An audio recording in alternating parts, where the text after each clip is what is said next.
Hey guys, John Vaporonic Technologies here today looking at a piece of aluminum, wet versus dry. We're talking about surface roughness. I want to pan over to the data here and show you at 100 psi, 3 inches from the part, wet blast is significantly smoother on the surface with this particular abrasive, which was glass bead, than dry blast. The data does not lie. All of the surface roughness value numbers are certainly different. I want to pan over to another image here as well. This is a microscopic view of wet versus dry. Again, it's pretty difficult to see, but there is a difference microscopically on the surface.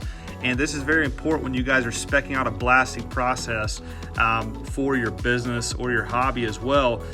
With the wrong abrasive, the wrong pressures, and the wrong process, you will not get the results you need. So give us a call. We're here to help. Thanks for watching.